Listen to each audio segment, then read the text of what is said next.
Green flag flies and we're racing, and a great start by Tom O'Gorman flying through the field as he comes across the start finish. Was that a jump maybe? Nobody saw the green flag, not a single person. That was a disaster. Last night in the pitch black darkness, visibility was an issue for several drivers, including two of the Myriad Motorsports cars, Justin and Tiffany Kelly. In typical GLTC fashion, we saw an epic scrap between a C5 Corvette, a Honda S2000, and a Honda-powered Scion FRS. After the last couple weekends, I was feeling a little defeated. I feel like I've been kind of getting just a lot of curveballs thrown at me with the racing, some dynamics on things with the team. And I think it's just because I've been stressed out. And I honestly, when I'm not being able to race and my car's not working, all of it seems like you're doing a lot for nothing. It kind of made me not want to go into this race weekend because I was like, well, what's the use? If my car's going to be broken, it's not worth it. Had the night race last night with no headlights. That was an epic experience. Was able to pull off second place. Got caught up in traffic. Andy Spengard got a pretty good lead on the group and didn't have enough time to get him reeled in. So making some more changes on the car today. Try to get the rear end tightened up. The car's still a little bit loose. And Tiffany's car is pretty good. Just checking over, doing some maintenance stuff, looking over brakes, and getting headlights put on for tonight's night race. Other than that, I think we're in pretty good shape. What up? Question. Yeah. So did you hear what they're doing for the what? So they're not going to give any penalties. When we peeled all the onions back, we it up. You guys still raced out, like Tom Yes. fourth, you know. Right, but but he would have never been in the top three. That's my Right. not Tom. Not Tom. We'll talk about the back. That's our proposal. Yeah, we keep looking at what happened. No, we keep peeling it back, and it's just. I get to see that. the start. Someone was going to jump it. The Right. car jumped it. Just make it harder. So. It'd be different if Tomo stayed in it and you just took the lead, but he pulled off, did the right thing. Yeah, we went through like 1,000 scenarios. Right. I think he should be put behind the car that either instigated the whole thing, and if they decide that the car that instigated the whole thing should also get a penalty, that's fine. Yeah, but there's no way he should get stuck third. I don't necessarily, well, I disagree only because this race start has no bearing on yesterday's race finish. He probably would have run that lap at any point anyway, right? Like he was racing we're graded on lap times, not based on finishing order. So to me, those two things are isolated. I didn't know that. Yeah, so this race is on fastest lap. Oh, but I think his standing in the third position for the finish is not appropriate. Agreed. And I told them you should either identify that the car that caused the jumping start gets a penalty of some kind, and then the cars that responded to that also do. Or the car that caused the whole thing penalized himself as best he could in the moment, which is what I believe I did. Which is what I thought. Do they think you caused the whole thing? I mean, I'm pretty Is sure that I what did. you? I'm No, pretty sure I did. So he was behind you, though. Yeah, by 2 rows. By 2 rows? Tom, Meaning I was 5th and he was 9th, I think, or 8th. Yeah, so he had to have hit before you hit? He hit before you. There's no way Tom. Because I thought he passed you before you had already lifted. I was lifting off the throttle and then I broke when I got to the apron. I didn't want to brake on the thing. Yeah, but when I called green flag, I just looked down and he's passing everybody. Right. You know, realized, you didn't initiate. There's no way. I think I did, but I think I lifted and responded, and so what I told them is either he didn't realize that he jumped the green flag ever and was just like, sick, this is going to be great, right? Or he did realize he jumped the green and just didn't do anything about it. Well, there's either way, those two things are bad. Yeah, right. But there's no way he And thought, oh man, all these guys suck. I got the green flag hit. Like, come on. From 9th. Yeah. So if he didn't respond to if he didn't know he jumped, he should have something happen. If he did know he jumped and didn't do anything about it, he should have something happen. Okay. Yeah. Like I felt I did the best I could. Me too. To not interfere with the race and put myself back where I should be. Yeah. And we didn't realize the grid was the lap time thing, so that's a little different too.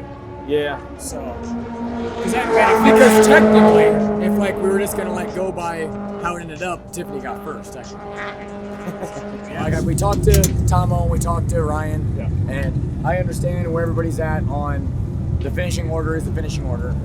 But the part that I'm irritated about is that he's now going to start in 3rd place. He's gonna run a good clean race though. It's gonna be fine. And even if Tom caused a lot of shifting. I watched the Corvette's video. That Corvette can't see the start stand either. Nobody can see the start stand. That's on me. So Right, but either way, they still passed the first place car before they got to the start finish line. My personal desire to change things around is diminished because I have no good way of figuring out who goes where, because it was completely up. Right. It was our fault. But what if we just redo race 1's grid? What do you think, Ryan? It's not a bad idea. And then it's fair. Otherwise, people are benefiting. And then Tomo, who did the right thing, you know, I understand. It was a show. And like he said, I don't care. It was nobody's fault. It just happened. Or since it's something we normally do, we can just go off times and race 1. Tomo thought that. We go back to time. Yeah, just do that. Yeah. We can do fastest time of the weekend for every race. No practice. Fastest time of the weekend. Anything we got in an official session. That's cool. Practice is not time session. Okay. I'm fine with either. Because we normally do that one race and we're not going to be able to because of the shootout. Right, the shootout mixes it up. Yeah, so we can do that. Okay. We're going to start today's race based on fastest times thus far by all drivers. I think that's going to give us the cleanest start, and it also takes away any advantages or disadvantages from the mess yesterday. A lot of times we start with race 2 is grid results or race results of race 1. We don't love race 1, so we're going to scrub that and start from an even playing field. Everybody feel good about that? If you don't, It could have put me in P1 with my 50-second lap. I know it did. So she figured out how to go fastest by just running the entire hole. So. I think it's super frustrating to find out the format like 20 minutes before the race. When you know that it's supposed to be like the standard 4-race format, and then We're changing it because of problems that I understand. That that's not 20 change, minutes for the races this afternoon. No, we got practice. that change moves like heavily towards incentivizing just fast lap, fast lap, fast lap, fast lap. And I think it's the someone like cleanest my way. car races better than it fast laps. So it's, But I think it's Just sharing. the best way for me to I have don't know a either. clean race. Huh? I think it's the best way for me to have a clean race. I understand. And that's my only goal. Just letting you know. I know. I got feelings for my feelings. I got a lot of feelings for my feelings. I think Tomo still has a lot of car development to do. I mean, he drives the wheels off that car, but it'd be a rough drive in a pretty stock S2000 to compete here. So we originally suggested that maybe we could just redo the same grid order. What we ended up concluding is we're just going to do fastest timed session of the weekend. So we're basically qualifying and race. Or order of race. Or order of the grid. Yeah, for the order of grid 2. Right. And so I think that puts Justin still in P2 and Tiffany still in P4. So Otherwise, it was just there were people that were getting advantages. Yeah. Right, yeah, and that's fair. I mean, No, we felt it was super fair. Yeah. I mean, there was a couple people who weren't okay with it, but right. I know we are, this is one of our favorite events, one of our favorite tracks, and this is the first track so far this year that we have been to. I feel like all season so far it's been, new track, learning the car, and it's just so many different variables. So going to a track that we already know with a car that we've already ran a couple of weekends with, we got a lot of data, I'm feeling comfortable. I know Tiff's feeling comfortable. We'll see. so basically the idle's been so low, so I keep having it just keeps shutting off on me, and so I'm like trying to feather it the whole time, but I think I'm kind of like over feathering it, and then it'll keep dying. I don't know if I felt the plugs. Okay. Because out there on my last practice race, I around 7,500, it did that die thing where it dies, and I don't know if it just couldn't be smart, maybe. Okay. Yeah. Other than that, though, it's been running awesome. It was around 7,500 it did that. Yeah. And then what do I have my rev limiter set at? 88. Feel okay? There's a place out there where I could use it like. Okay. Do you think? But I don't want to risk it. Justin will kill me if I. Well, they put the cam back, Yeah. so I wouldn't think it'd be that big a deal. I mean, these red 9 stop. Yeah. Do you think that'd be Winning is dangerous? important. Yeah. Do you think it'd be dangerous to take it tonight? I don't. But I don't at all. Yeah.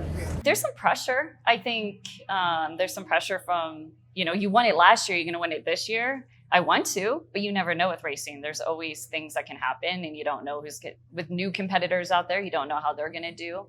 So there's a little of that, but I think that helps me push me more, and it makes me stay more in the zone and get out there and focus. And I can't, do diddle-daddle around. Diddle-doodle? Diddle-daddle? What's that word? That's way more. I'm going to bring up the rear. I'm in the back this time, so we'll just work with what we have. I actually got this down, Gil. There you go. Look. Look at me. You moved it out of the way. Oh, I'm growing up. All right. The car was running good out in practice, and we just kind of fine-tuned a couple hiccups, and so I think we're in for a good race. We can actually see this race, so that's probably a bonus. Now Tiffany can just clock in and do her job. We changed the idle and a couple little things to make sure the tune's completely good. And that's pretty much it. Because there was just a cut. Oh, and I changed my rev limiter so I can rev to 9. So it should help me on the back banking and in the infield. Because I was hitting the rev limiter and having to shift, and it was kind of wasting time for me. So hopefully that'll help.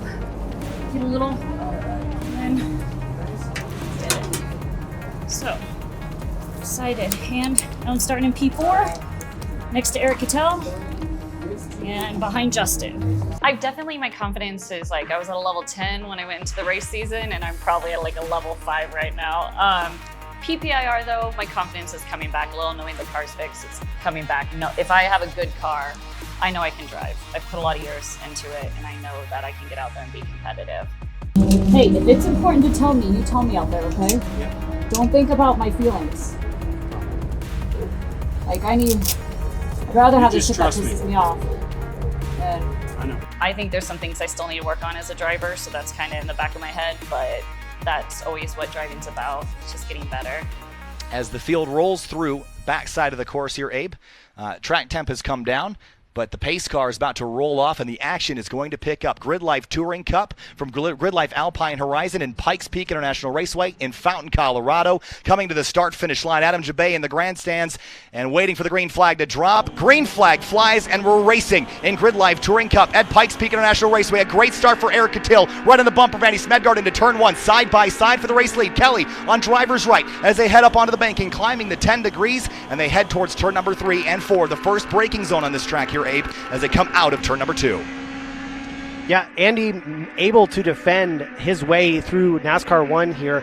Looks like Justin Kelly is right on the tail. Here he goes, up the inside, Kelly. Late braking to the inside, jumps the curb on the inside apex. Can he grab the lead away? Smedgard all out of shape. Tiffany Kelly way sideways behind in 5th place. Can she hang on? Cattell up the inside for 2nd. Kelly hangs on to her car in the S2000. Some dirt flying in the background, the 212. Smedgard leads the way, but Justin Kelly, Eric Cattell side by side for 2nd. Cattell runs Kelly way out into the dirty stuff at the exit of turn 5. Now he slots on through in his 92 Civic.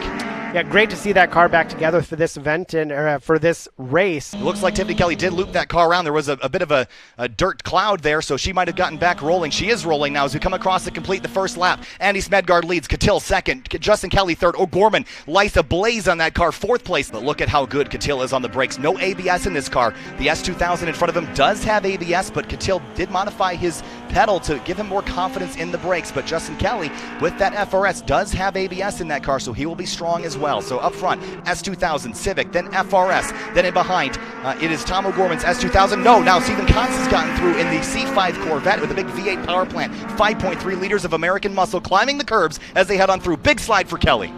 Yeah, that Corvette turned down quite a bit to be legal for GLTC. Really interesting car to see come compete. Tom O'Gorman now feeling the pressure from the 33 of Justin Lee. He goes to driver's right, takes a look up the outside into NASCAR turn 1, drag racing into the corner NASCAR style.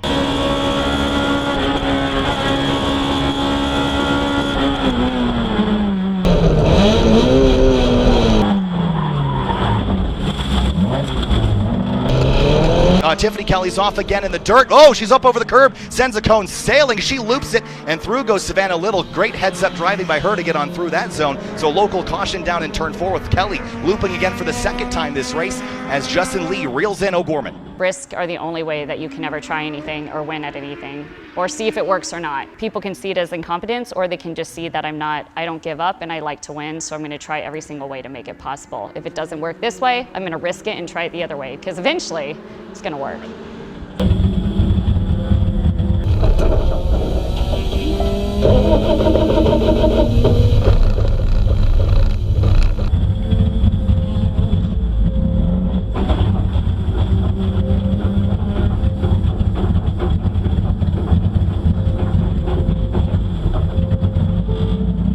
Tiffany Kelly just getting rolling now. She must have stalled that car, but she should be out of harm's way now by the time the rest of the field gets down there. Yeah, just struggles these first couple of races. You hate to see it, but sometimes that's how racing just goes. That little bobble by Cattell in the last lap cost him about half a second, but it looks like he's made it up here on this most recent lap. Tiffany Kelly pulling off to pit lane to retire the car.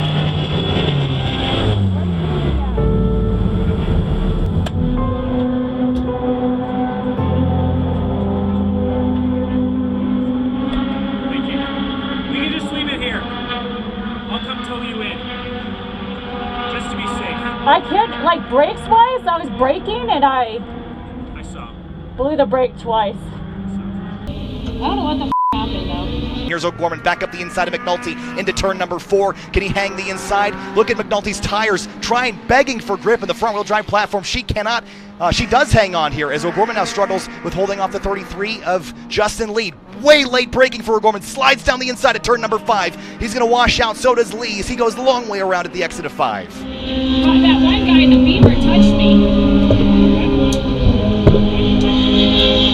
Newcomer with a lot of luck and a lot of talent and a great race car out of turn number 9. Andy Smedgard picks up his 3rd Gridlife Touring Cup victory at Pikes Peak International Raceway at Gridlife Alpine Horizon. Cattell, a hard-fought 2nd with the debris on the nose. 3rd place, Justin Kelly of the Myriad Motorsports crew. I was trying to get by him, and then they moved down, so I went the other way. And you're not supposed to move more than twice in front of someone. Because that one guy in the red Beamer, I literally went down to go in them, and he moved down, so I moved up. He moved up. Technically, that's blocking. So that's one reason I went on the outside, and then he pinched me off. So I had to let off, and then the second time I went to do it, he almost pinched me off again, and I think that's why I didn't focus on the braking zone. DNF for Tiffany Kelly. She had to exit the racetrack after her loop down in turn number 4. That race up. I blew the braking zone, and then the second time blew the braking zone. I want to make sure nothing's wrong with my car. It doesn't look like I have to jack it up, but it doesn't look like I broke anything. It wasn't running, like after I went off, it didn't run, it sounded funny. So I was like, I'm bringing it in. You need a turbo. That wasn't fun.